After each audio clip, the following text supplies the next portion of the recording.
Laissez-moi danser avec votre fille. Je la ferai marcher à nouveau, dit l'enfant aux pieds nus au millionnaire. Charles de Villepin éclata d'un rire méprisant. Tu n'es qu'un misérable va-nu-pied. Qu'est-ce que tu y connais en médecine? Mais quand Nicolas toucha la main de Juliette, quelque chose d'impossible se produisit, qui lui glaça le sang pour toujours. Musique. Depuis le balcon principal de son majestueux domaine de Versailles, Charles de Villepin observait les paysagistes s'activer sous le soleil de plomb de l'après-midi. À 52 ans, il était le propriétaire de la chaîne de cliniques privées la plus prestigieuse de France. Chaque centimètre carré de sa propriété de 5 hectares lui rappelait constamment qu'il se situait bien au-dessus du commun des mortels. Les fontaines en marbre de Carrare, les jardins à la française inspirés de Le Nôtre et le château de style classique, qui lui avait coûté plus de 20 millions d'euros, étaient le témoignage silencieux d'un homme qui avait confondu la réussite financière avec la supériorité humaine. Pourtant, derrière cette opulence insolente, se cachait une fêlure qu'aucun argent ne pouvait réparer. Dans l'aile du château, au cœur d'une suite transformée en véritable clinique privée, sa fille Juliette, âgée de 11 ans, était confinée à un fauteuil roulant depuis 3 ans. Charles se rappelait le jour de l'accident, comme si c'était hier. La voiture perdant le contrôle sur l'autoroute glissante sous la pluie, les cris de son épouse Camille une fraction de seconde avant l'impact, puis le silence terrifiant qui avait suivi. Camille était morte sur le coup. Juliette avait survécu, mais la lésion de sa moelle épinière était dévastatrice. Depuis lors, Charles avait dépensé des millions auprès des plus grands spécialistes du monde. Des médecins de Suisse, d'Allemagne, des États-Unis, tous avaient examiné la fillette pour en arriver à la même conclusion. Le dommage était irréversible. Juliette ne marcherait plus jamais. Papa. La voix douce de Juliette interrompit ses pensées. Elle s'était approchée dans son fauteuil roulant électrique, ses yeux verts les mêmes que ceux de sa mère, le fixant avec ce mélange d'espoir et de résignation qui lui brisait le cœur chaque fois qu'il la regardait. « Oui, ma princesse. » Charles s'agenouilla près d'elle, adoucissant sa voix d'un ton qu'il ne réservait qu'à sa fille. « Est-ce que tu crois qu'un jour je pourrai danser à nouveau ?» demanda Juliette. Avant l'accident, elle était une jeune danseuse étoile prometteuse. Sa chambre était encore remplie de trophées et de photos de spectacles où elle brillait sur scène. Charles sentit la gorge lui se nouer. « Les médecins travaillent sur de nouveaux traitements, mon amour. Il ne faut jamais perdre espoir. » C'était un mensonge pieux qu'il répétait inlassablement, mais tous deux connaissaient la vérité. Le professeur Castillon, le neurochirurgien le plus renommé d'Europe, avait été catégorique. « Monsieur de Villepin, j'ai vu des milliers de cas dans ma carrière. La lésion de Juliette est complète. Il n'existe aucun traitement connu capable de réparer ce type de dommage. Je suis désolé. » Juliette hocha la tête, comme elle le faisait toujours face aux réponses évasives de son père, et retourna vers sa chambre, en manipulant les commandes de son fauteuil, avec la triste habileté de ceux qui ont accepté leur nouvelle réalité. Charles sentit une colère familière monter en lui. C'était un sentiment qui ne l'avait plus quitté depuis le drame. De la rage contre le conducteur qui n'avait pas respecté la priorité, contre la pluie qui avait rendu la route glissante, contre Dieu pour avoir emporté Camille et laissé Juliette ainsi, et par-dessus tout, contre sa propre impuissance. Lui qui pouvait acheter presque tout sur cette terre, était incapable d'offrir à sa fille la seule chose qui importait vraiment. Ce après-midi-là, comme chaque jeudi, plusieurs médecins arrivèrent pour la visite hebdomadaire de Juliette. Charles les avait engagés à temps plein. Kinésithérapeute, neurologue, orthopédiste, psychologue. La suite médicale de Juliette était mieux équipée que la plupart des hôpitaux publics. « Du changement ?» demanda Charles au professeur Castillon, alors qu'ils observaient Juliette faire ses exercices de rééducation. « Aucun », répondit le professeur Castillon avec cette honnêteté brutale que Charles avait appris à apprécier, bien qu'elle fît mal. « La sensibilité en dessous de la lésion reste nulle. Il n'y a aucune activité motrice. Monsieur de Villepin, je crois qu'il est temps de concentrer nos efforts pour aider Juliette à s'adapter à sa vie future, plutôt que de poursuivre un miracle qui n'arrivera jamais. » Charles explosa, sa voix résonnant dans le grand couloir. « Tant que j'aurai un centime, nous chercherons. Je me fiche de devoir faire venir des médecins de la planète Mars s'il le faut. » Le professeur Castillon soupira, habitué à ces éclats de colère. « Je comprends votre frustration, mais... » « Vous ne comprenez rien, » l'interrompit Charles. « Vous rentrez chez vous et vous dormez sur vos 2 oreilles. Moi, je dois regarder ma fille dans les yeux chaque jour et l'entendre me demander si elle pourra remarcher. » À ce moment-là, l'un des gardes de sécurité du domaine apparut dans le couloir. « Monsieur de Villepin, il y a un garçon à la grille principale. Il dit qu'il veut vous parler absolument. »« Un garçon ? Quel garçon ?» demanda Charles avec agacement. Un enfant de la rue, monsieur. Il est pieds nus et couvert de poussière. Il demande probablement l'aumône. Je lui ai dit de partir, mais il insiste pour vous voir en personne. Charles était sur le point d'ordonner qu'on expulse l'enfant, mais quelque chose dans sa frustration du moment peut être le besoin de déverser sa colère sur quelqu'un le fit changer d'avis. Laisse-le entrer, je veux le voir. 5 minutes plus tard, un garçon d'environ 12 ans fut escorté dans le grand salon du château. Charles l'observa avec un mélange de dégoût et de curiosité. L'enfant était effectivement pieds nus, ses vêtements étaient élimés et sales, et ses cheveux noirs ébouriffés encadraient des yeux sombres qui, étonnamment, ne montraient ni peur ni honte. Il y avait une dignité singulière dans la posture du garçon, une façon de fixer directement Charles sans baisser les yeux, ce qui était très inhabituel pour un enfant de sa condition. « Que veux-tu » demanda Charles d'une voix glaciale. « Je m'appelle Nicolas », répondit l'enfant d'une voix claire et assurée, qui jurait avec son apparence. « Je viens vous proposer mes services. » Charles laissa échapper un rire cruel. « Tes services ? Et quel service un va-nu-pied comme toi pourrait-il m'offrir ? Tu veux nettoyer les écuries, ramasser les feuilles mortes ? » « Je viens aider votre fille, » dit Nicolas sans se démonter face à l'insulte. Le salon plongea dans un silence de plomb. Le professeur Castillon, qui avait suivi Charles et observait la scène, échangea un regard incrédule avec le garde de sécurité. Charles sentit son visage s'empourpiller de colère. « Qu'est-ce que tu as dit ? » « Votre fille, Juliette, » continua Nicolas avec un calme déconcertant. « Je sais qu'elle est en fauteuil roulant. Je sais que les médecins lui ont dit qu'elle ne marcherait plus jamais. Et je viens vous dire que je peux la faire remarcher. » Le rire qui jaillit de la gorge de Charles fut si fort et si méprisant qu'il résonna dans tout le château. Le professeur Castillon regarda le garçon avec un mélange de pitié et de fascination.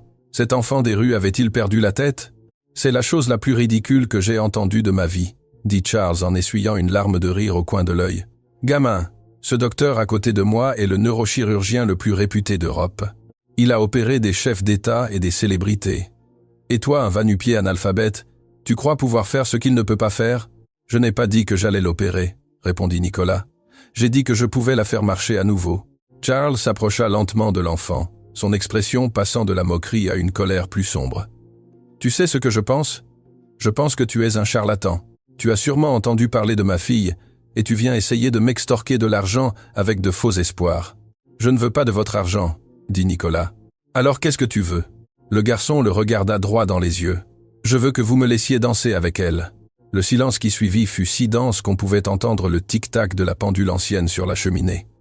Charles cligna des yeux, certain d'avoir mal entendu. Quoi ? Qu'est-ce que tu as dit ? Laissez-moi danser avec votre fille, répéta Nicolas avec une assurance inébranlable. Je la ferai marcher, mais vous devez me laisser danser avec elle d'abord. Charles sentit quelque chose se briser en lui. Pendant 3 ans, il avait enduré la souffrance de voir sa fille décliner. Il avait dépensé des millions, perdu le sommeil, la paix et presque la raison. Et maintenant, ce gamin misérable, ce moins que rien de la rue, osait se moquer de son malheur. « Dehors !»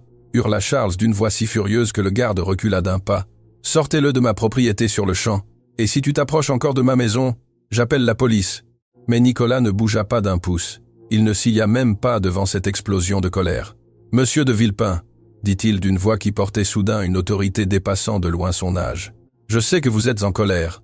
Je sais que vous souffrez. Je sais que vous donneriez tout pour voir Juliette marcher à nouveau, et je suis ici parce que je peux faire en sorte que cela arrive. Tu es un imposteur. » Charles sentait les veines de son cou palpiter. « Un charlatan qui profite de la détresse des gens. »« Si je suis un imposteur, » répliqua Nicolas, « qu'avez-vous à perdre à me laisser essayer ? Vous avez dit vous-même que vous aviez tout tenté, tous les médecins, tous les traitements. Qu'est-ce que cela vous coûte de me donner une chance ?» Le professeur Castillon s'éclaircit la gorge. « Monsieur de Villepin, peut-être devrions-nous écouter. » Silence. Charles se tourna brusquement vers le médecin. « Sérieusement, professeur, vous allez donner du crédit à ce gamin des rues ? » « Je ne dis pas qu'il a du crédit, » répondit calmement Castillon. « Mais j'ai appris au cours de ma carrière que la médecine n'a pas toujours toutes les réponses. J'ai vu des choses que la science ne peut expliquer. » Charles regarda alternativement le médecin et l'enfant avec l'impression que le monde était devenu fou. « C'est absolument ridicule. Papa !» Une petite voix fit sursauter l'assemblée. Juliette venait d'entrer dans le salon, attirée par les éclats de voix. Ses yeux verts fixèrent Nicolas avec curiosité. « Qui est-ce » Charles fut pris de panique. Il ne voulait pas que sa fille entende les fausses promesses de ce charlatan. Il ne voulait pas qu'elle nourrisse des espoirs qui ne mèneraient qu'à une douleur accrue. Personne, ma princesse. Juste un garçon qui s'en va. Mais Juliette continuait de regarder Nicolas, et un échange étrange se produisit entre eux. Le garçon lui sourit, non pas avec pitié ou condescendance, mais avec une chaleur si authentique que Juliette lui rendit un timide sourire. « Bonjour, Juliette, » dit doucement Nicolas. « Je m'appelle Nicolas. Est-ce que tu aimes danser ?» La question frappa Juliette de plein fouet. Ses yeux s'embouèrent instantanément. « Je ne peux plus danser, » murmura-t-elle. « Pas encore, » répondit Nicolas. « Mais tu le feras. Si ton papa me le permet, je t'apprendrai à danser à nouveau. » Charles eut l'impression d'assister à une cruauté intolérable. Ce garçon donnait de faux espoirs à son enfant, et c'était impardonnable. « Ça suffit !» Charles s'approcha de Nicolas et lui saisit le bras fermement. « Je t'ai dit de partir !» Mais au moment où ses doigts serrèrent le bras de Nicolas, il ressentit une sensation bizarre. Une chaleur intense, anormale, émanait du corps du garçon. Surpris et confus, Charles relâcha immédiatement sa prise. Nicolas le regarda avec ses yeux profonds qui semblaient receler d'antiques secrets. « Vous avez 3 jours pour vous décider, monsieur de Villepin. Après cela, je partirai et vous ne me reverrez plus jamais. Mais si vous me laissez danser avec Juliette, je vous promets qu'elle remarchera. »« Pourquoi 3 jours ?» demanda Charles, se détestant de poursuivre cette conversation délirante. « Parce que, » répondit Nicolas, « dans 3 jours, c'est le 12e anniversaire de Juliette. Ce serait le cadeau parfait, vous ne croyez pas? Qu'elle puisse faire ses premiers pas ce jour-là. » Charles reçut ces mots comme un coup de poing dans l'estomac. Comment ce garçon savait-il que l'anniversaire de sa fille était dans 3 jours? Cette information n'avait jamais été divulguée publiquement, la famille vivant très retirée depuis le drame. « Comment sais-tu cela ?» chuchota-t-il. Nicolas se contenta de sourire mystérieusement. « 3 jours, monsieur de Villepin. Réfléchissez bien. » Et sans attendre d'être raccompagné, l'enfant fit demi-tour et s'en alla, ses pieds nus laissant de légères empreintes de poussière sur le marbre immaculé du vestibule. Charles, le professeur Castillon, le garde et Juliette le regardèrent s'éloigner, chacun pétrifié par ce qui venait de se passer. Quand la grande porte se referma derrière Nicolas, Juliette tourna vers son père un regard qu'il n'avait pas vu depuis 3 ans, un regard brillant d'espoir. Et c'était exactement ce que Charles redoutait le plus. Pendant les 24 heures qui suivirent, Charles fut hanté par l'image de ce garçon aux pieds nus qu'il avait fixé avec tant d'assurance. Il passa la nuit à se retourner dans son lit, oscillant entre la certitude que Nicolas était un imposteur et cette question obsédante. Comment avait-il pu connaître la date de l'anniversaire de Juliette? Le lendemain matin, Charles convoqua une réunion d'urgence avec toute son équipe médicale. 5 spécialistes prirent place autour de la table de conférence de son bureau de Versailles. Le professeur Castillon, la kinésithérapeute Mathilde Laroche, le psychologue Dr Roussel, la neurologue Dr Sophie Bruni et l'orthopédiste Dr Fournier. « Je veux que vous soyez totalement honnête avec moi », commença Charles, la voix rauque par le manque de sommeil. « Existe-t-il la moindre chance pour que Juliette retrouve l'usage de ses jambes ?» Les médecins échangèrent des regards embarrassés. Le professeur Castillon prit la parole. « Monsieur de Villepin, nous avons déjà eu cette discussion à maintes reprises. » Charles frappa du poing sur la table. « Je veux que vous réexaminiez tout. Chaque radio, chaque analyse, chaque rapport. Je veux un 2e avis, un 10e s'il le faut. » Le docteur Sophie Bruni intervint doucement. « Monsieur de Villepin, nous comprenons votre détresse, mais nous avons analysé le cas de Juliette sous tous les angles possibles. La lésion de sa moelle épinière est totale. Il n'y a aucun signe de régénération nerveuse. La science médicale actuelle n'a pas. Et la science non médicale ?» l'interrompit Charles. Un silence tendu s'installa. Le docteur Roussel, le psychologue, demanda prudemment. « Que voulez-vous dire par là ?» Charles se leva pour faire les 100 pas devant la fenêtre. Les thérapies alternatives, la guérison énergétique, l'acupuncture, l'ostéopathie, n'importe quoi que nous n'ayons pas encore essayé. Le professeur Castillon poussa un profond soupir. « Monsieur de Villepin, ces approches n'ont pas de fondement scientifique validé. Certaines sont de pures escroqueries. Nous ne voulons pas exposer Giulietta. » « À quoi ?» se retourna brusquement Charles. « À l'espoir? À une possibilité? Vous lui avez déjà dit qu'il n'y avait plus rien à faire. Qu'a-t-elle de plus à perdre ?» Mathilde Laroche, la kinésithérapeute qui s'occupait de Juliette depuis l'accident, prit la parole avec douceur. « Monsieur de Villepin, ma préoccupation n'est pas seulement physique, elle est aussi psychologique. Juliette a fait d'immenses progrès pour accepter sa situation. Elle a appris à être autonome dans son fauteuil. Elle a retrouvé le sourire. Elle s'est découvert de nouvelles passions. Si nous l'exposons à des méthodes qui promettent une guérison miracle, et que cela échoue, nous risquons de détruire tout ce travail thérapeutique. Elle m'a demandé si elle pourrait danser à nouveau, murmura Charles. Hier, juste avant que ce garçon n'arrive, elle m'a posé la question. Les médecins gardèrent le silence, désarmés face à cette détresse paternelle. « Faites-moi une faveur », dit enfin Charles. « Faites des recherches sur les cas de rémission spontanée, les cas documentés de personnes ayant retrouvé la marche alors que la médecine les disait condamnés. Il doit bien y avoir quelque chose.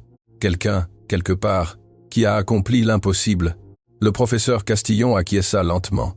« Nous allons faire ces recherches, monsieur de Villepin, mais s'il vous plaît, ne nourrissez pas de faux espoirs. » Après le départ des médecins, Charles resta seul dans son bureau, les yeux fixés sur le parc où Juliette courait autrefois lorsqu'elle était petite. Son esprit revenait sans cesse à Nicolas. Il y avait chez ce garçon quelque chose qui défiait toute logique. À ce moment, son intendante, Françoise, entra dans la pièce avec un plateau de café.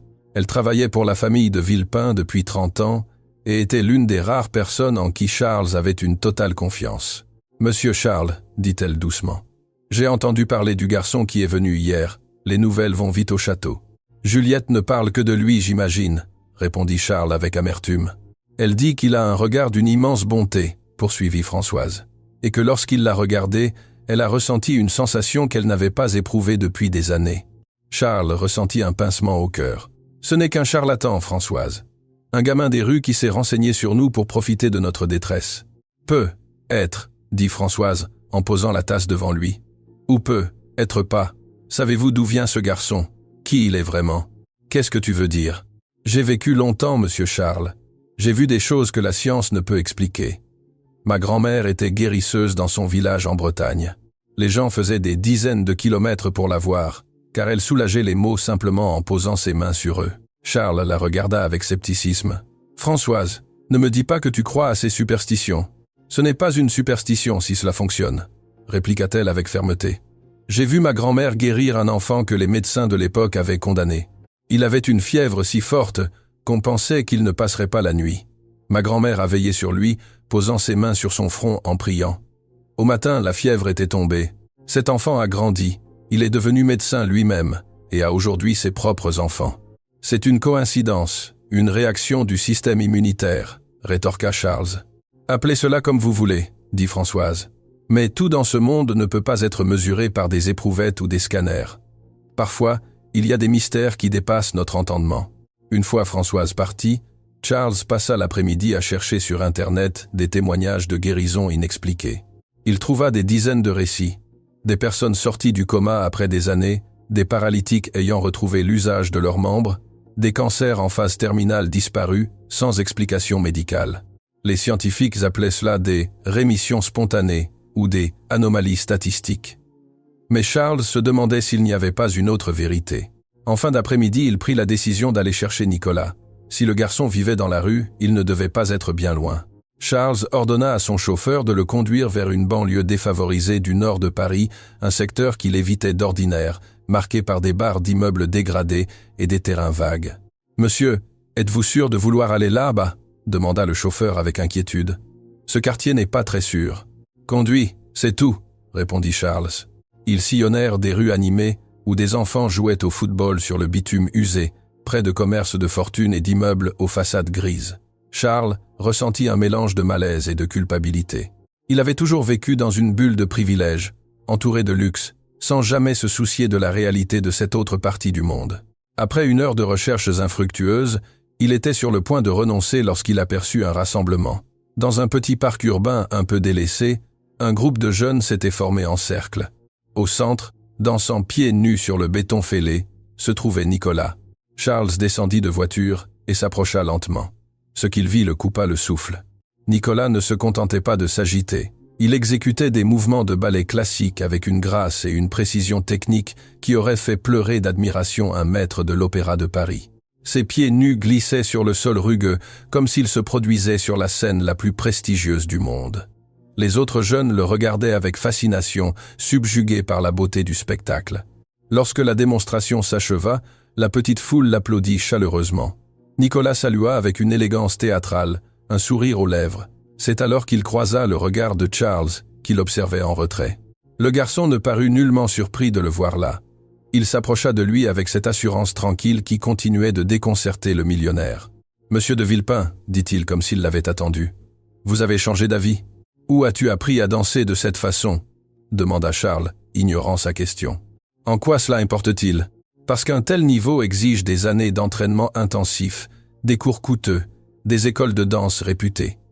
Comment un gamin de la rue peut-il? » « Un gamin de la rue ne peut pas avoir de talent ?» l'interrompit Nicolas, sans colère, mais avec une justesse qui rendit ses mots percutants.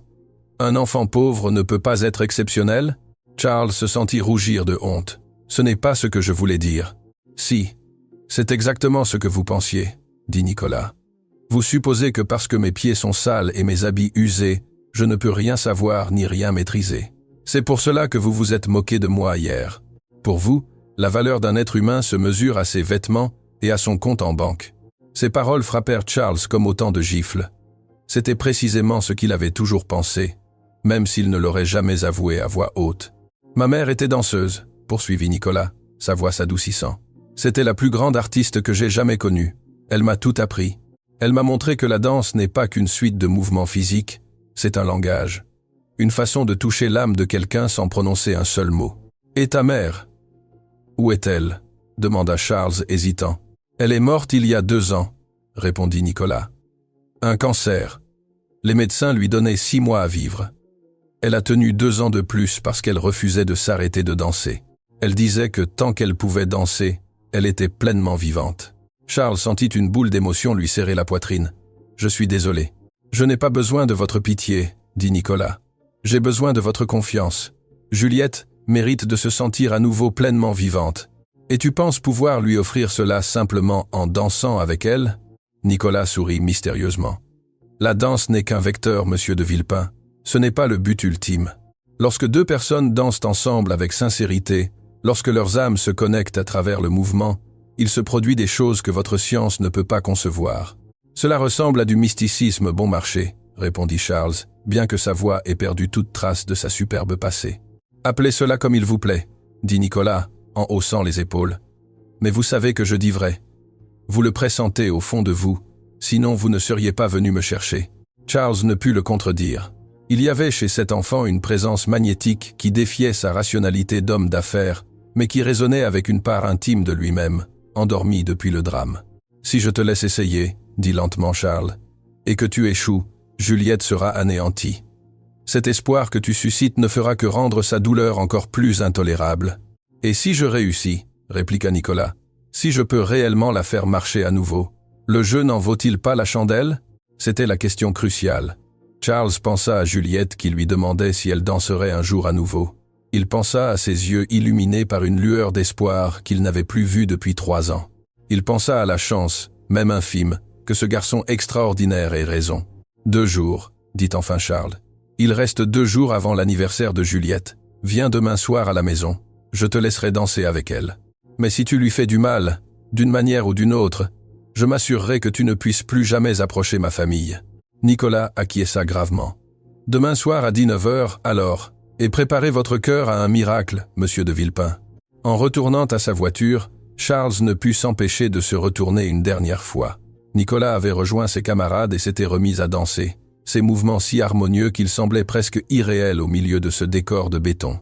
Durant le trajet de retour, Charles ressentit un frisson inconnu, une étincelle d'espoir, et cela l'effrayait plus que tout. Le soir même, il trouva Juliette dans sa chambre, absorbée par le visionnage de ses anciennes vidéos de danse classique. Des larmes coulaient sur ses joues en regardant la fillette de 9 ans qu'elle était, enchaînant les pirouettes parfaites sur scène. « Ma princesse », dit Charles en s'asseyant sur le bord du lit. « Que fais-tu ? » « J'essaye de me rappeler ce que l'on ressent, » murmura Juliette. « J'essaye de me souvenir de la sensation de bouger mes jambes, de sauter, de tourner. Chaque jour qui passe, j'oublie un peu plus. » Charles sentit son cœur se serrer. « Juliette, j'ai quelque chose à te dire. » Elle mit la vidéo sur pause et le regarda de ses grands yeux verts. « Le garçon d'hier, Nicolas. Il vient demain soir. » Les yeux de la fillette s'illuminèrent de joie. « C'est vrai ? Il va danser avec moi ?» Charles choisit ses mots avec précaution. « Oui, ma chérie, mais je veux que tu comprennes que cela ne fonctionnera probablement pas. Je ne veux pas que tu te fasses de fausses illusions. Papa, l'interrompit Juliette en prenant sa main. J'ai vécu 3 ans sans illusion. J'ai accepté le fait que je ne marcherai sans doute plus jamais. Mais quand j'ai vu Nicolas hier, j'ai ressenti quelque chose. Je ne sais pas comment l'expliquer, mais c'était comme s'il restait encore un peu de magie dans ce monde. Charles prit sa fille dans ses bras, cachant son visage dans ses cheveux pour qu'elle ne voie pas ses larmes. « J'aimerais pouvoir t'offrir tout ce que tu mérites, mon ange. Tu me donnes déjà tout ton amour, papa, chuchota-t-elle. Et aujourd'hui tu me donnes de l'espoir, c'est déjà immense. » En la serrant contre lui, Charles prit conscience d'une vérité fondamentale. Il s'était tellement acharné à vouloir guérir le corps de sa fille qu'il en avait oublié de soigner son âme. Il avait engagé les plus grands pontes de la médecine, acheté le matériel le plus sophistiqué, mais il avait laissé s'éteindre la joie de vivre qui la faisait briller autrefois. Si ce garçon mystérieux pouvait raviver cette flamme, même sans que ses jambes ne bougent, cela en vaudrait déjà la peine. Et s'il parvenait à faire les deux, il n'avait plus qu'un jour à attendre pour le savoir. Le lendemain se leva sous un ciel gris et menaçant. Charles n'avait dormi que 2 heures, réveillé par des cauchemars où Juliette marchait avant de s'effondrer brutalement. À 10 heures, il réunit à nouveau son équipe médicale pour leur annoncer une consigne singulière. « Je veux que vous soyez tous présents ce soir, à 19 heures précises dans la grande salle de bal, ordonna-t-il sans détour. Le professeur Castillon fronça les sourcils. « Dans la salle de bal? Que préparez-vous, monsieur de Villepin ?»« Une expérience, répondit Charles. Et j'ai besoin de votre expertise médicale. Si quelque chose tourne mal, je veux que vous soyez là pour intervenir immédiatement. » Le docteur Sophie Bruni échangea un regard inquiet avec la kinésithérapeute. « C'est en rapport avec ce garçon des rues ?»« Ouais, admet Charles. C'est de la folie. » commença Castillon. « Vous serez là, trancha Charles d'un ton sans réplique. 19 heures. Ne soyez pas en retard. » La journée s'écoula dans une atmosphère d'intense anxiété. Charles tenta de se concentrer sur ses affaires, mais son esprit était accaparé par Juliette. Elle avait passé la matinée à se préparer, choisissant sa plus belle robe, un modèle bleu ciel que Camille lui avait acheté peu avant l'accident, et demandant à Françoise de lui tresser soigneusement les cheveux. « Papa, tu crois qu'il sait vraiment danser ?» demanda Juliette pendant le déjeuner, les yeux pétillants. « Je l'ai vu à l'œuvre, ma princesse, » répondit Charles avec sincérité. « Il est extraordinaire. »« Comme maman ?» La question toucha Charles en plein cœur. Camille avait été une danseuse passionnée, et c'était elle qui avait transmis cet amour à leur fille. Voir Juliette sur scène avait toujours été comme revoir Camille revivre à travers elle. « Oui, » murmura-t-il, « comme maman. » À 18h30, les portes de la grande salle de bal du château de Villepin furent ouvertes pour la première fois depuis le décès de Camille. Les hautes fenêtres donnaient sur le parc assombri par les nuages d'orage. Les grands lustres en cristal furent allumés, baignant le parquet ciré d'une lumière dorée. Les médecins arrivèrent à l'heure dite, partagés entre la curiosité professionnelle et l'inquiétude.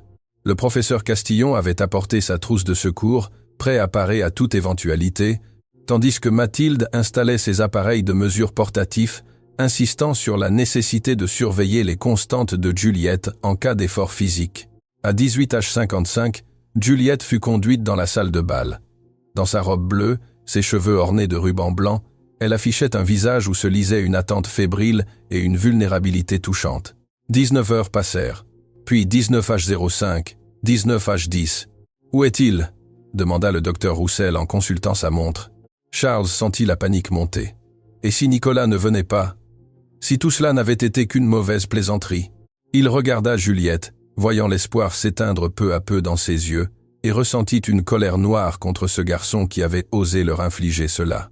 Puis, à 19h15, on frappa doucement à la porte. Françoise entra dans la salle de bal, l'air étonné. « Monsieur de Villepin, le garçon est là. Mais, il n'est pas seul. » Charles se précipita vers le hall d'entrée. Sous le grand lustre du vestibule se tenait Nicolas. Il n'était plus le garçon sale aux pieds nus de la veille. Il portait un costume simple mais propre, de toute évidence de seconde main. Ses cheveux étaient coiffés en arrière et, à la surprise de Charles, ses pieds étaient chaussés de demi-pointes de danse classique, usées mais parfaitement fonctionnelles. Derrière lui se tenait une vieille femme de petite taille, s'appuyant sur une canne. Son visage était marqué par les rides du temps, mais ses yeux noirs, identiques à ceux de Nicolas, brillaient d'une vivacité surprenante. « Monsieur de Villepin, » salua Nicolas poliment. « Je vous présente ma grand-mère, Madeleine. Elle a tenu à m'accompagner. » La vieille dame fit un pas en avant, jaugeant Charles d'un regard perçant qui semblait lire en lui comme dans un livre ouvert. « Ainsi, c'est vous l'homme riche qui ne croit pas au miracle. » Sa voix était douce. mais elle portait un poids qui intimida presque le millionnaire. « Je n'ai pas dit que… » commença-t-il. « Vous n'avez pas besoin de le dire, » l'interrompit Madeleine. « C'est écrit sur votre visage, mais vous êtes ici parce que vous aimez votre fille plus que vous n'aimez vos certitudes. C'est ce qui compte. » Sans attendre d'invitation, la vieille dame se dirigea vers la salle de bal d'un pas assuré malgré sa canne. Nicolas lui emboîta le pas, et Charles n'eut d'autre choix que de les suivre. En les voyant entrer, Juliette retint son souffle.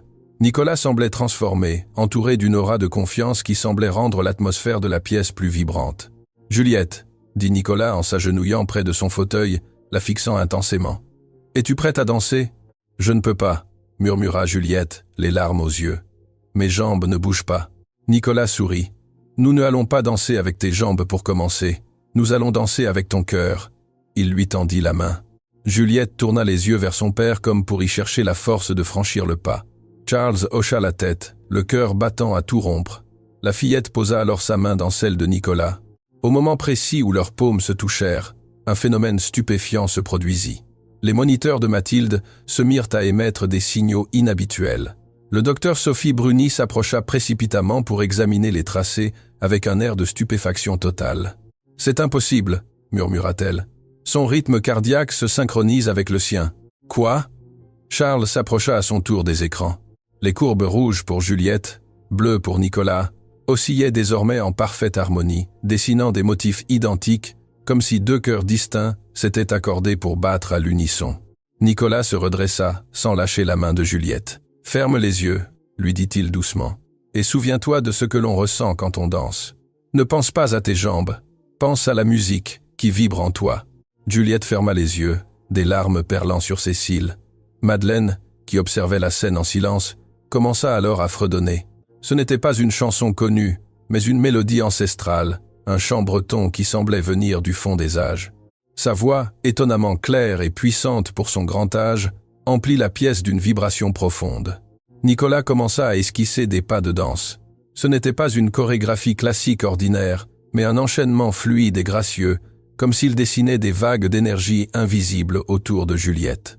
Ces mouvements étaient si parfaits que même le professeur Castillon, profane en matière de danse, comprit qu'il assistait à quelque chose d'exceptionnel. « Qu'est-ce qu'il fait ?» chuchota Charles. « Il réveille la mémoire de son corps », répondit Madeleine sans s'arrêter de fredonner. « Le corps n'oublie jamais, monsieur de Villepin. Il s'endort parfois, et mon petit-fils sait comment le réveiller. » Sur les écrans, les données continuaient d'affoler les capteurs. Les ondes cérébrales de Juliette s'activaient dans des zones que le docteur Bruni n'avait jamais vu s'allumer chez un patient atteint d'une telle paralysie. « Monsieur de Villepin », murmura la neurologue d'une voix tremblante. « Regardez, les aires motrices de son cerveau s'activent. C'est scientifiquement inexplicable au vu de ces lésions. Diasa Andalisa Zinglakatin Fuliasas. Nainta. » Nicolas tendit son autre main à Juliette. « Ouvre ton cœur, Juliette. Ouvre ton esprit. Souviens-toi de qui tu étais avant qu'on ne te dise ce que tu ne pouvais plus faire. » Juliette ouvrit les yeux, et à cet instant, Charles y vit une lueur inestimable. Une reconnaissance profonde, comme si une part essentielle d'elle-même venait enfin de retrouver le chemin de la maison. « Je les sens », murmura Juliette, la voix brisée par l'émotion. « Papa, je sens mes orteils. » La salle de bal faillit basculer dans le chaos. Les médecins firent un pas en avant, impatients d'examiner la fillette pour comprendre ce prodige. Mais Nicolas ne s'arrêta pas. Il continuait de guider Juliette par la main, tandis que la mélodie de Madeleine continuait de résonner, suspendue dans le temps. « Ce n'est pas rationnel », répétait le professeur Castillon. « Ce n'est pas médicalement possible. »« Alors », dit doucement Madeleine en cessant de chanter, « il est temps d'élargir votre vision du possible. » Juliette éclata en sanglots, submergée par une joie trop immense pour être contenue. Et alors que Nicolas continuait de danser autour d'elle, Charles comprit que sa perception de la réalité venait de changer à tout jamais. Un miracle s'accomplissait sous ses yeux, et ce n'était que le début. « Arrêtez tout !» s'écria soudain le professeur Castillon, brisant le charme qui enveloppait la pièce.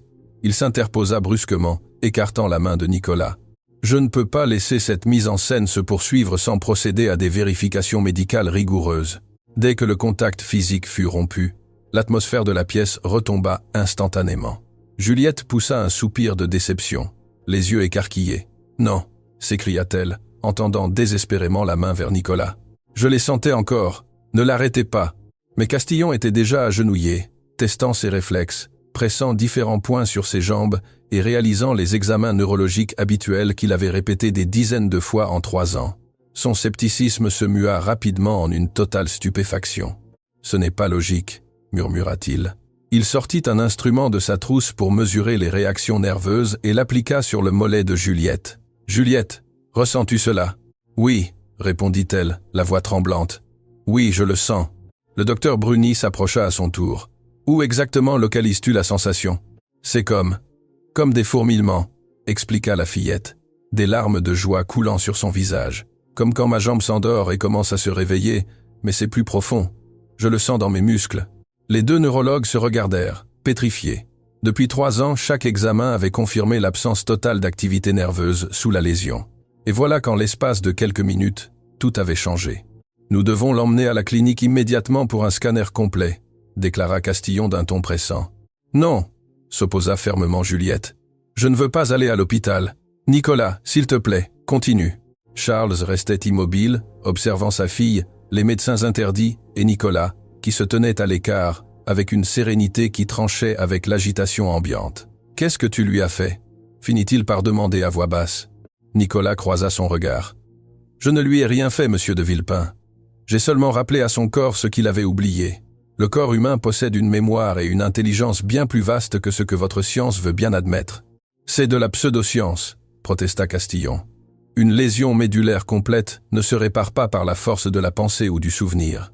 Et pourtant, intervint la vieille Madeleine d'une voix ferme. Cet enfant sent ses jambes pour la première fois en 3 ans. Comment votre science explique-t-elle cela, docteur ? Le professeur Castillon ouvrit la bouche pour répliquer, mais aucun argument ne lui vint à l'esprit. Mathilde, les yeux rivés sur ses moniteurs, intervint alors. Monsieur de Villepin, regardez ceci. L'activité cérébrale de Juliette montre des tracés inédits. Les zones du mouvement volontaire sont pleinement actives. Et ici, son rythme cardiaque est entré dans un état de cohérence parfaite lors du contact avec Nicolas. C'est un état propice à une régénération accélérée. « Êtes-vous en train de me dire que c'est bien réel ?» demanda Charles, sentant ses certitudes vaciller. « Je dis que j'observe des données cliniques que mon bagage médical classique ne me permet pas d'expliquer, » répondit prudemment la kinésithérapeute. Charles se tourna vers Nicolas. « Comment est-ce possible ? Comment fais-tu cela ?» Nicolas regarda sa grand-mère, qui hocha la tête avec bienveillance, avant de s'adresser au millionnaire d'une voix empreinte d'une maturité déconcertante. « Ma mère ne m'a pas seulement appris à danser, monsieur de Villepin. Elle m'a montré que la danse est un langage plus ancien que les mots. C'est une communication directe entre l'âme et le corps. Lorsque 2 personnes se connectent intensément à travers le mouvement, elles peuvent générer un espace de guérison. Tout cela me semble, » commença Castillon. « Insensé, » acheva Madeleine. « Oui, pour ceux qui ne croient qu'à ce qu'ils peuvent mesurer avec des machines. Mais dites-moi, docteur, votre science peut-elle mesurer l'amour? Peut-elle quantifier l'espoir sous un microscope? Peut-elle expliquer pourquoi certains survivent contre toute attente médicale alors que d'autres se laissent mourir ?» Un silence pesant s'ensuivit. Finalement, Juliette prit la parole avec une force nouvelle. « Papa, peu importe que ce soit de la science, de la magie ou un miracle. Pour la première fois depuis 3 ans, je sens mes jambes. Et je veux essayer de me lever. »« Juliette, non, » intervint Castillon. « C'est trop précoce. Si un processus de régénération est en cours, un effort trop brusque pourrait tout gâcher. »« Docteur, » dit Juliette avec une détermination sans faille, « j'ai suivi vos conseils pendant 3 ans. J'ai été patiente, j'ai accepté mes limites, mais aujourd'hui, je sens que mon corps se réveille. Et je vais essayer de me lever, avec ou sans votre accord. » Charles reconnut dans les yeux de sa fille la volonté indomptable de Camille. Son épouse avait toujours été ainsi, courageuse et prête à surmonter tous les obstacles. « Laisse-la essayer, » dit-il doucement. « C'est de la folie pure, » répéta Castillon. « C'est son corps, » répliqua Charles avec fermeté. « Et pour la première fois en 3 ans, elle veut s'en servir. Je ne l'en empêcherai pas. » Nicolas s'approcha à nouveau de Juliette et lui tendit les mains. « Tu ne vas pas te lever tout de suite, » dit-il doucement.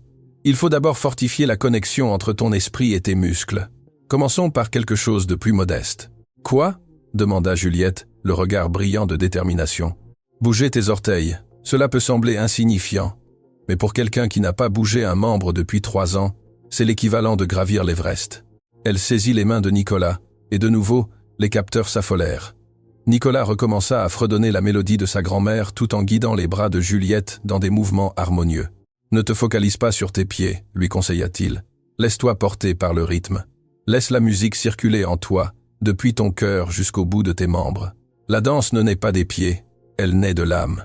Juliette ferma les yeux et accompagna ses gestes, retrouvant une grâce qu'elle pensait disparue à jamais après des années de rééducation purement mécanique.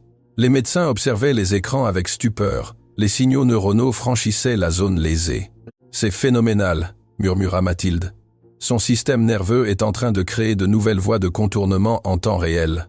Nicolas ouvrit les yeux et la regarda. Maintenant, essaye de bouger le gros orteil du pied droit. Juliette se concentra intensément, les traits de son visage crispés par l'effort. Tout le monde retint son souffle dans la pièce. Le professeur Castillon s'était agenouillé près de son pied, observant la scène avec une attention extrême. 10 secondes passèrent, puis 20, 30, et soudain un mouvement infime se produisit. Le gros orteil du pied droit de Juliette s'agitait d'1 ou 2 millimètres. C'était discret, mais indiscutable. « Papa !» s'écria Juliette en ouvrant les yeux, les larmes aux yeux. « Il a bougé, je l'ai senti. » Charles s'effondra à genoux aux côtés de sa fille, secoué de sanglots comme il ne l'avait plus été depuis les obsèques de Camille. « Je l'ai vu, ma princesse, je l'ai vu !» Le professeur Castillon était blême, fixant le pied de la fillette comme s'il venait de voir une apparition. « Je dois documenter cela, faire des examens approfondis pour comprendre.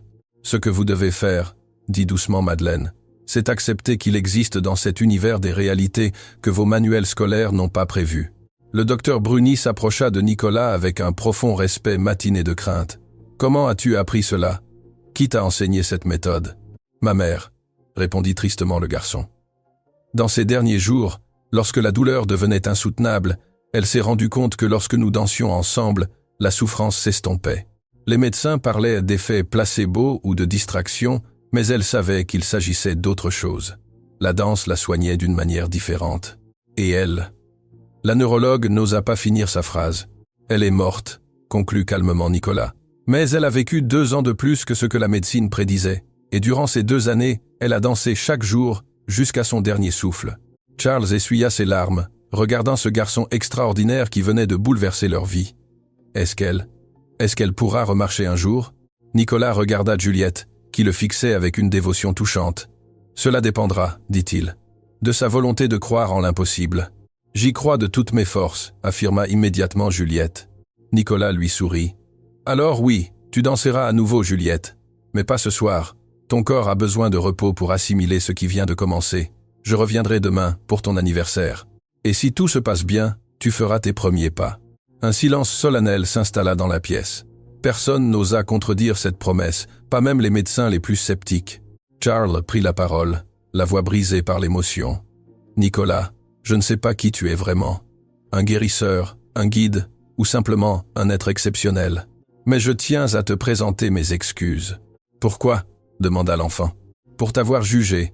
Pour avoir pensé que parce que tu étais pauvre et sans ressources, tu ne valais rien. Mon arrogance a failli priver ma fille de cette chance inestimable. » Nicolas posa doucement une main sur l'épaule du millionnaire. « Je n'ai pas besoin de vos excuses, monsieur de Villepin. J'ai simplement besoin que vous reteniez la leçon. Rappelez-vous qu'il y a de la beauté et de la magie là où on l'attend le moins, et que ceux qui semblent posséder le moins sont parfois ceux qui ont le plus à offrir. » Charles acquiesça, incapable d'ajouter un mot. Nicolas et sa grand-mère s'apprêtèrent à partir. Sur le pas de la porte, la vieille dame se tourna vers les médecins. « Vous avez assisté ce soir à un événement que vos livres ne peuvent expliquer. Vous pouvez choisir de l'ignorer, de parler d'anomalies statistiques ou d'ouvrir votre esprit à de nouvelles perspectives. Le choix vous appartient. » Après leur départ, la salle de bal retrouva son calme. Juliette était épuisée mais rayonnante de bonheur. Les médecins restaient interdits devant leur relevé, et Charles mesurait la portée de cette soirée historique. Sa fille avait bougé un orteil, un mouvement infime en apparence, mais qui représentait une victoire immense sur le destin. Et le lendemain, pour son anniversaire, ils allaient découvrir jusqu'où ce miracle pouvait les mener. Juliette ne ferma pas l'œil de la nuit. Dès qu'elle fermait les paupières, elle ressentait ce fourmillement dans ses jambes, une sensation précieuse qu'elle avait oubliée depuis 3 ans. Elle passa des heures dans l'obscurité à se concentrer pour répéter l'exploit. Vers 3 heures du matin, elle y parvint. Le gros orteil de son pied gauche bougea à son tour. Elle en pleura de joie. À 6 heures, lorsque Françoise entra pour sa toilette, elle la trouva éveillée et rayonnante malgré la fatigue. « Bon anniversaire, ma chérie !» dit doucement l'intendante en l'enlaçant. « Françoise, murmura Juliette avec excitation. J'ai réussi à bouger mes orteils à nouveau, toute seule, sans Nicolas. » La vieille femme s'assit sur le lit, les larmes aux yeux. « Alors c'est bien vrai. Mon Dieu, c'est bien vrai. » De son côté, Charles n'avait pas dormi non plus. Il avait passé la nuit à analyser les vidéos enregistrées par Mathilde et à lire tout ce qu'il pouvait trouver sur la neuroplasticité. À 7 heures, il reçut un appel du professeur Castillon. « Monsieur de Villepin, je dois vous voir immédiatement. » 30 minutes plus tard, toute l'équipe médicale était de nouveau réunie dans le bureau. Castillon affichait une expression mêlée de hâte et d'incompréhension. « J'ai passé la nuit sur ces données, » commença-t-il sans préambule. « J'ai consulté des confrères à Zurich et à l'université d'Oxford. Je leur ai envoyé les tracés et les vidéos, et personne ne sait comment l'expliquer. » Il ouvrit son ordinateur pour montrer les images d'un examen précédent. « Voici la moelle épinière de Juliette il y a 2 mois. La rupture est totale. Et voici l'activité cérébrale enregistrée hier soir. Ces zones motrices se sont réactivées de façon spectaculaire. » Le docteur Bruni intervint. « Nous assistons à un phénomène de neuroplasticité accéléré à un niveau jamais observé auparavant. Le contact avec ce garçon a déclenché un processus de régénération foudroyant. »« Qu'êtes-vous en train de me dire ?»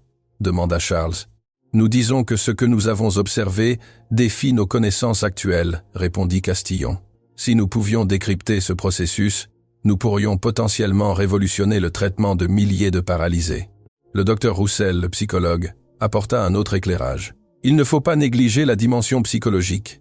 Juliette a subi un traumatisme immense lors de l'accident en perdant sa mère.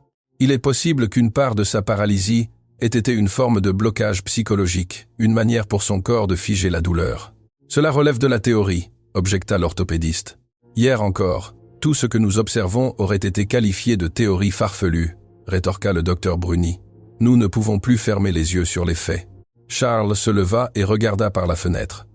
Dans le parc, les employés préparaient la réception d'anniversaire de Juliette, avec des ballons bleus et blancs, les couleurs préférées de Camille. Charles avait annulé les célébrations les années précédentes, trop douloureuses à supporter, mais cette fois, Juliette avait insisté pour marquer le coup. « Nicolas a dit qu'elle essaierait de marcher aujourd'hui, » murmura Charles. « Pensez-vous que ce soit possible ?» Un silence s'ensuivit. Finalement, Castillon prit la parole. « Médicalement parlant, non. Mais après ce que j'ai vu hier, je ne sais plus ce qui est possible ou non. » À 14 heures, les premiers invités arrivèrent au château. Charles avait limité la liste aux proches, quelques cousins, les meilleurs amis de Juliette d'avant l'accident Sophie et Lucie, et le personnel de maison qui l'entourait au quotidien. Les médecins étaient également présents, officiellement pour veiller sur Juliette, mais en réalité pour ne rien manquer de ce qui allait se passer. Dans sa belle robe blanche de fête, Juliette ressemblait à un ange. Ses amies Sophie et Lucie avaient pleuré en la retrouvant, et toutes les 3 discutaient joyeusement, retrouvant la complicité de leurs 12 ans. Charles observait sa fille de loin, le cœur gonflé de bonheur en l'entendant rire si franchement. À 16 heures, une vieille voiture un peu cabossée s'arrêta devant le perron. Nicolas et Madeleine en descendirent. Le garçon portait son costume propre de la veille, et la vieille dame, une tenue simple mais élégante. Charles alla les accueillir en personne avec un respect sincère. « Bienvenue, » dit-il chaleureusement. « Et merci d'être venu. Nous avons apporté un petit présent pour Juliette, » dit Madeleine, en lui tendant un modeste paquet enveloppé dans du papier journal. Charles le reçut avec émotion, sachant le sacrifice que ce geste représentait pour eux. En apercevant Nicolas, le visage de Juliette s'irradia de bonheur. « Tu es venu. »« J'avais promis de venir, » répondit Nicolas en s'approchant. « Joyeux anniversaire, Juliette. » Sophie et Lucie regardaient ce garçon avec une pointe de curiosité, ne comprenant pas sa présence ni l'affection que Juliette lui portait. « C'est mon ami Nicolas, » leur expliqua Juliette fièrement. « C'est le meilleur danseur que je connaisse. » Les 2 amis échangèrent un regard surpris mais restèrent polis. L'après-midi se déroula de façon classique entre les jeux, le gâteau et les cadeaux, mais chacun sentait une tension sous-jacente. Charles remarqua que Juliette ne quittait pas Nicolas des yeux. Lorsque le soleil commença à décliner, teintant le ciel de teintes orangées, Madeleine s'approcha de Charles. « C'est l'heure. » Charles sentit son estomac se nouer. Il fit un signe aux invités et au personnel, qui se dirigèrent en silence vers la grande salle de bal. Juliette fut installée au centre de la pièce, Nicolas à ses côtés. Le professeur Castillon s'approcha pour installer à nouveau ses capteurs. « C'est d'accord, Juliette ?»« Oui, allez-y », acquiesça-t-elle, malgré le trac évident qui l'habitait.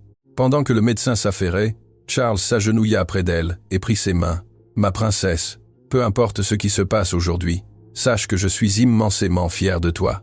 Pas pour ce que ton corps peut accomplir, mais pour ton courage, ta résilience et ton esprit indomptable. » Juliette se jeta dans ses bras en sanglotant. « J'ai peur, papa.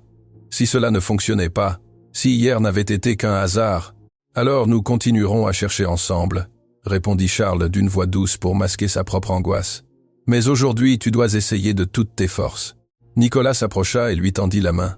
« Es-tu prête ?» Juliette essuya ses larmes et hocha la tête avant de saisir sa main.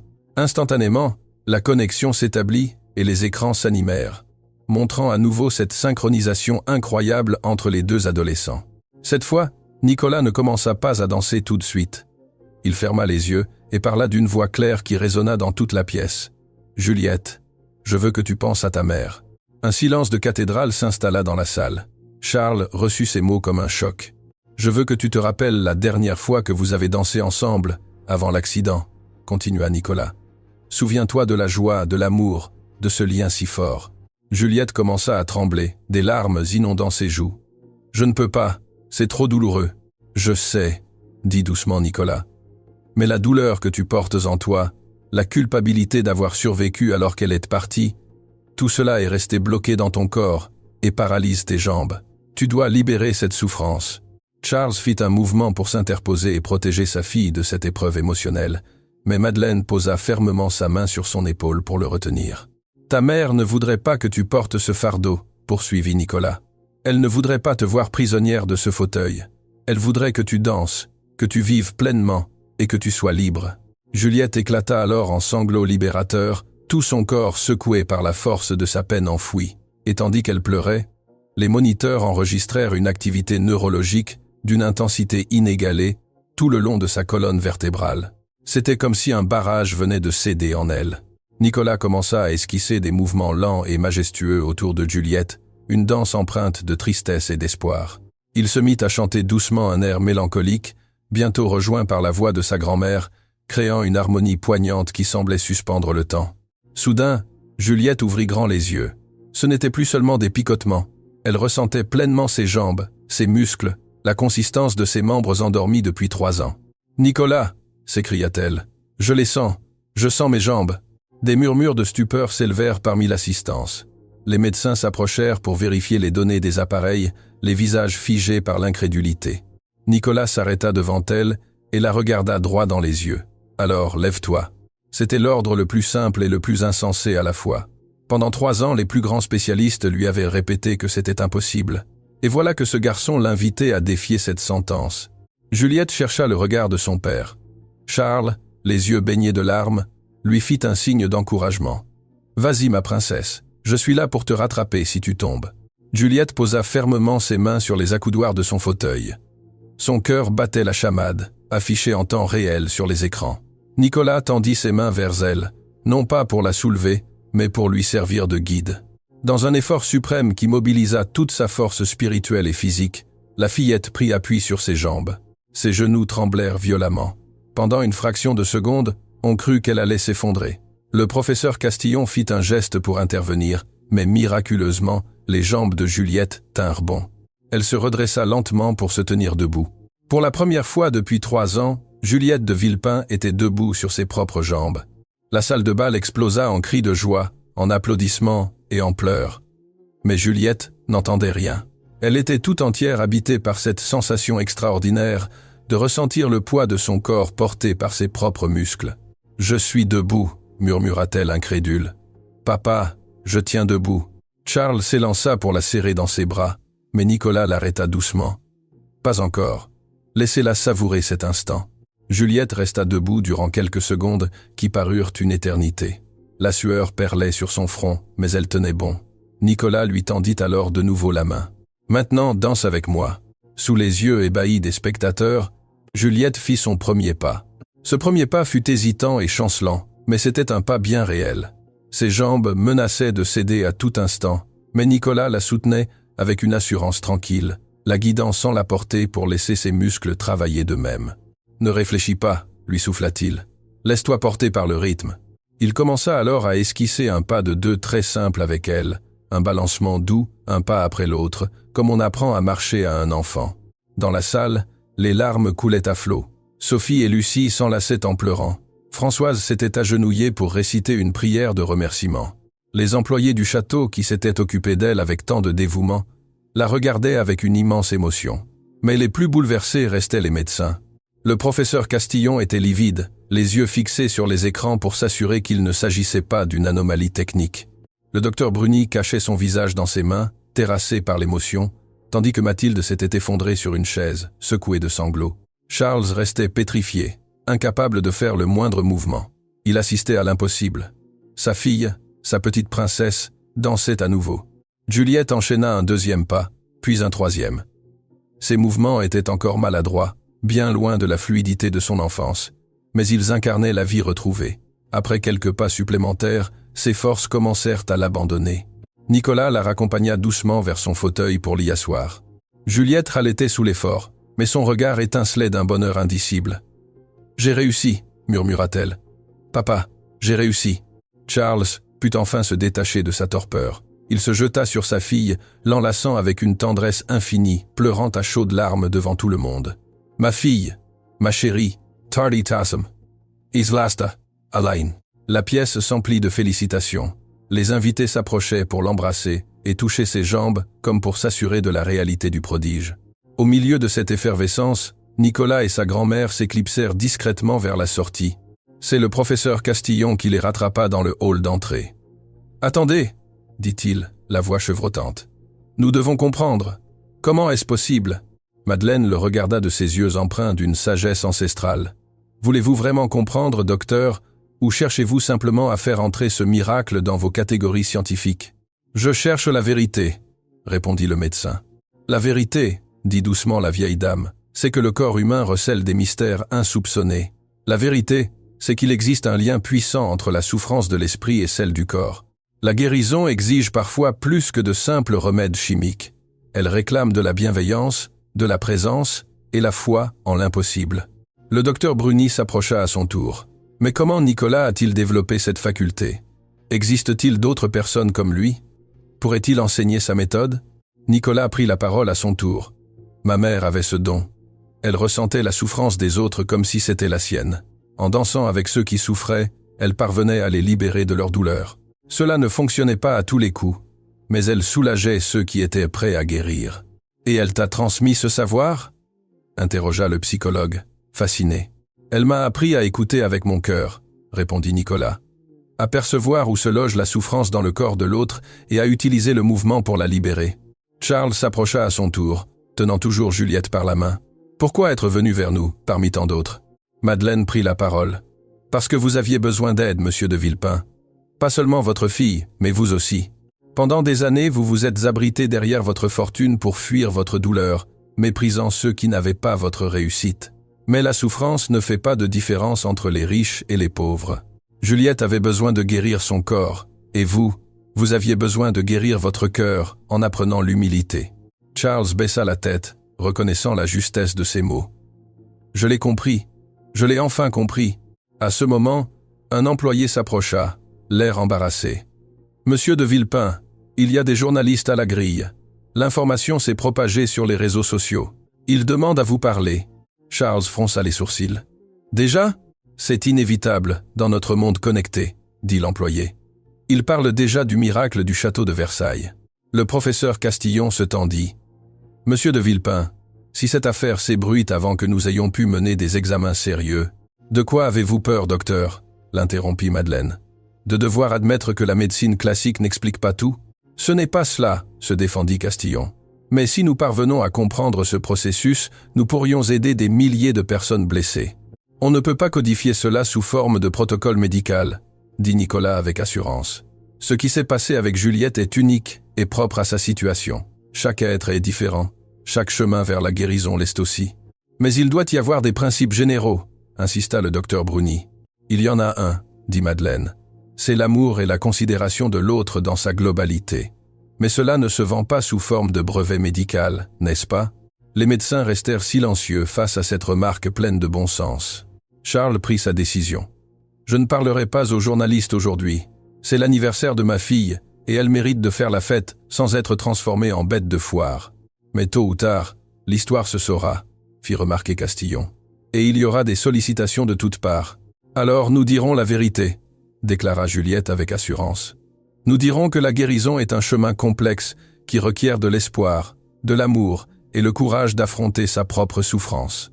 In the friendly side, and the into. Charles regarda sa fille avec fierté. La fillette fragile s'était transformée en une jeune fille d'une remarquable maturité, forgée par l'épreuve. Le soir même, une fois les invités partis et le calme revenu, Charles se retrouva seul dans le parc avec Nicolas et Madeleine. « Il y a une chose que je ne m'explique pas, » dit-il. « Pourquoi n'avez-vous pas demandé d'argent?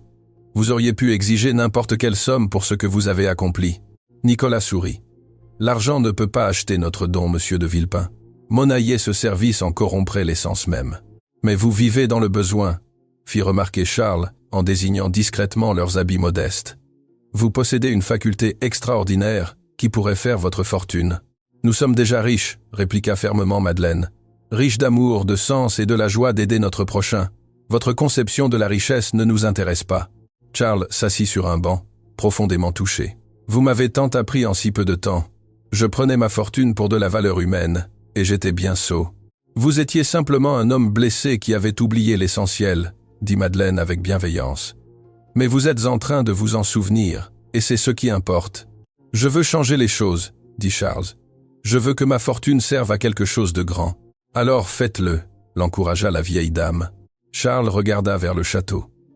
À travers la fenêtre éclairée de sa chambre, il apercevait Juliette qui s'exerçait à marcher avec l'aide de Françoise, le visage radieux. « Je vais créer une fondation, » annonça-t-il, « pour financer les soins des familles défavorisées, soutenir la recherche sur les thérapies alternatives et aider les praticiens qui œuvrent en marge de la médecine classique.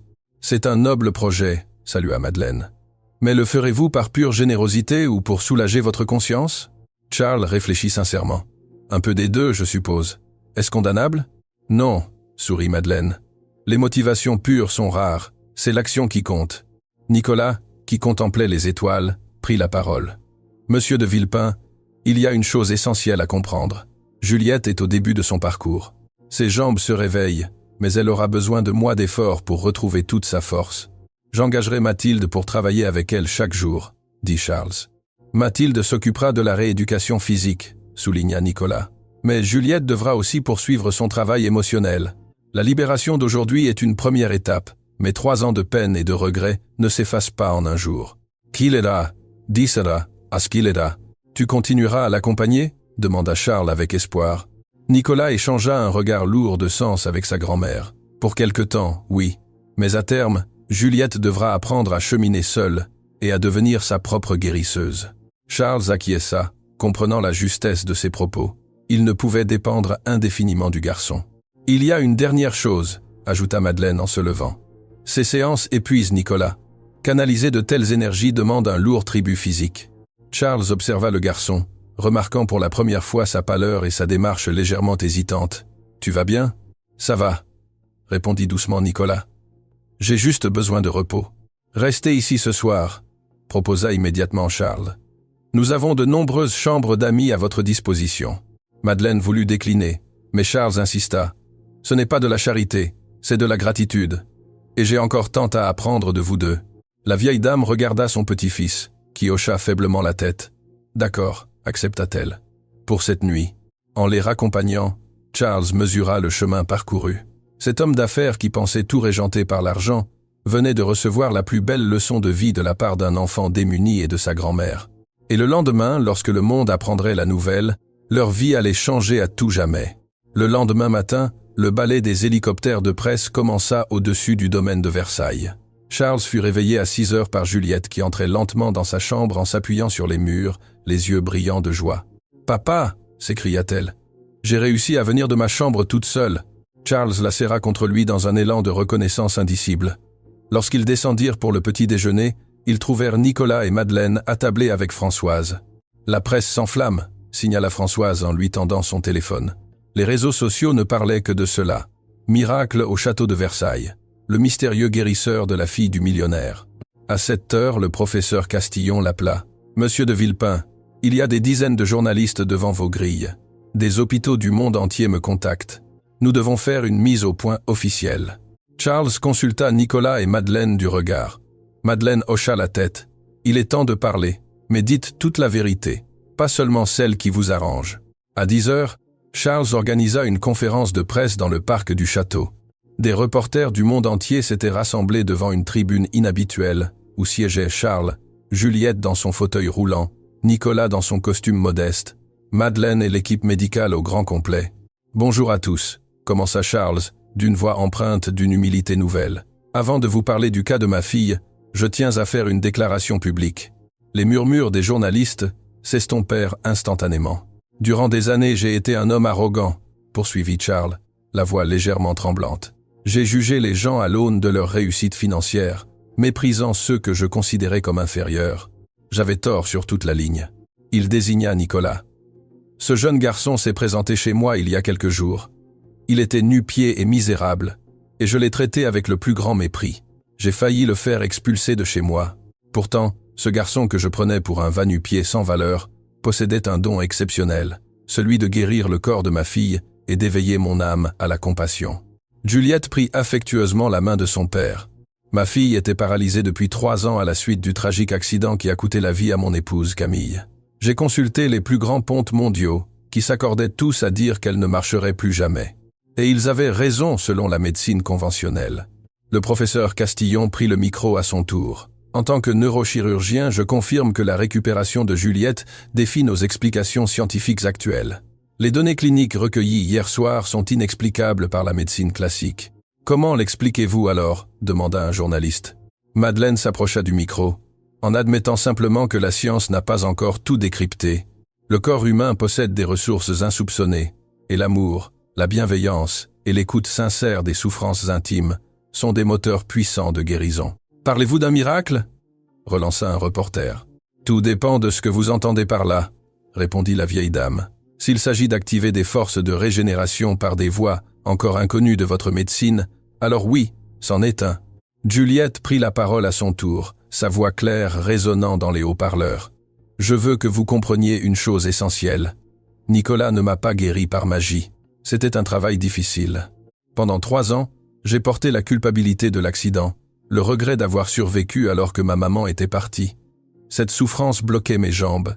Nicolas m'a aidé à libérer ce poids et à me pardonner. C'est cette guérison du cœur qui a permis à mon corps de se remettre en mouvement. » Les journalistes l'écoutaient dans un silence impressionné. Un reporter s'adressa à Nicolas. « Nicolas, peux-tu guérir d'autres personnes? Les familles de paralysés peuvent-elles te contacter ?» Le micro fut pris d'assaut par d'autres questions du même type. Charles intervint fermement. « C'est précisément la question qu'il ne faut pas poser. Nicolas n'est pas un prestataire de service que l'on peut s'offrir. » Son intervention auprès de Juliette était singulière et liée à leur connexion propre.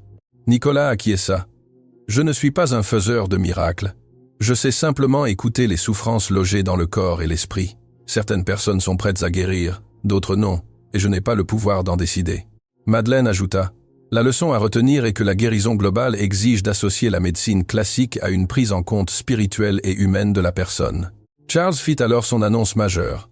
C'est pourquoi je crée aujourd'hui la fondation Camille et Juliette de Villepin, dotée d'un capital initial de 50 millions d'euros. Ses objectifs seront de financer les soins des familles démunies, de soutenir la recherche sur les thérapies alternatives et de créer des centres de soins holistiques associant les deux approches. Devant l'effervescence de la presse, Charles se leva, s'approcha de Nicolas et s'agenouilla devant lui sous les flashs des photographes. Ce geste d'un homme puissant, s'inclinant devant un enfant de la rue, allait devenir une image emblématique. « Nicolas, devant tous ces témoins, je te demande pardon. Pardon pour mon arrogance et mon mépris. Et je te dis merci. Merci de nous avoir tendu la main et de m'avoir rendu ma fille. » Nicolas posa ses mains sur les épaules de Charles. « Vous avez déjà obtenu mon pardon par vos actes, monsieur de Villepin. Relevez-vous. » Alors que Charles se redressait, Juliette se leva elle aussi de son fauteuil, sous les applaudissements nourris de l'assistance. Elle fit lentement 5 pas assurés vers Nicolas, qui l'accueillit dans ses bras. Plus un seul œil n'était sec dans l'assistance. 3 mois plus tard, le premier centre de soins holistiques de la Fondation ouvrait ses portes dans la banlieue où vivait Nicolas.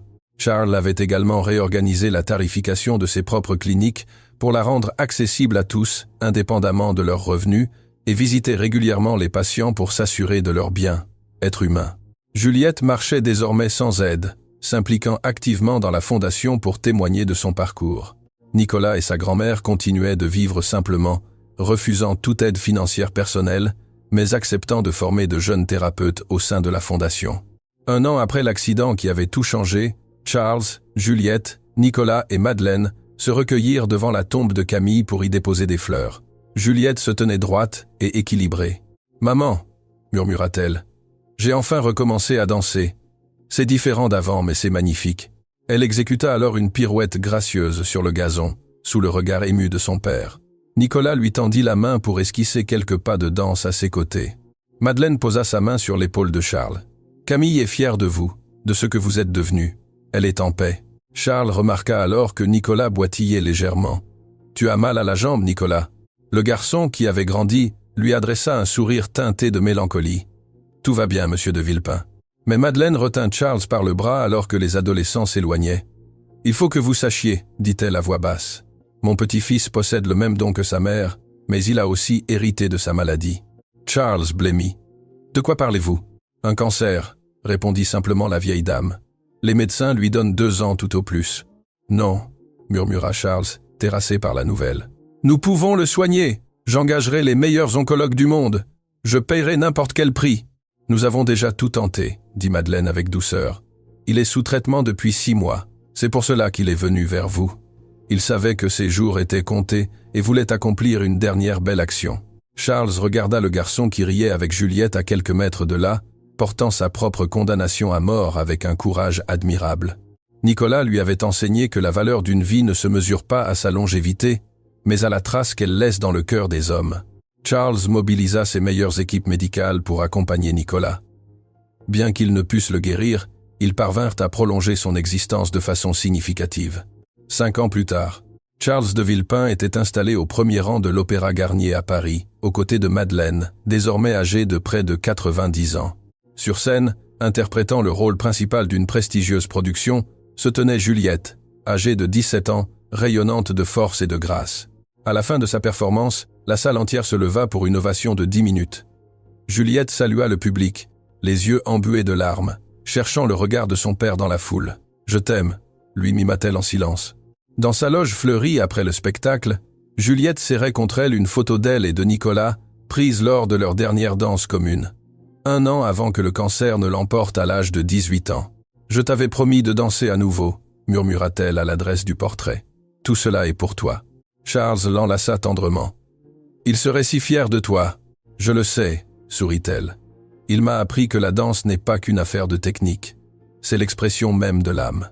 Et tant que mon âme vibrera, je continuerai de danser. » Dehors, sous le ciel étoilé de Paris, Charles leva les yeux vers le firmament. La fondation avait déjà apporté son aide à plus de 50 000 personnes, et sa vie avait été totalement transformée par cette rencontre. « Merci, Nicolas », chuchota-t-il vers les étoiles, « de m'avoir montré que les plus grands miracles ne naissent pas de ce que l'on possède, mais de ce que l'on donne de soi-même. » Et quelque part, par-delà les limites du temps et de la mémoire, un jeune garçon dansait, libre de toute souffrance, sachant que son œuvre se perpétuait à chaque pas de danse de Juliette, dans chaque vie sauvée par la fondation et dans chaque cœur guéri de l'arrogance. C'était là le plus beau des miracles, non pas seulement d'avoir fait marcher une jeune fille, mais d'avoir ouvert les yeux d'un homme qui avait le cœur aveugle. Et cette lumière-là brillerait à tout jamais.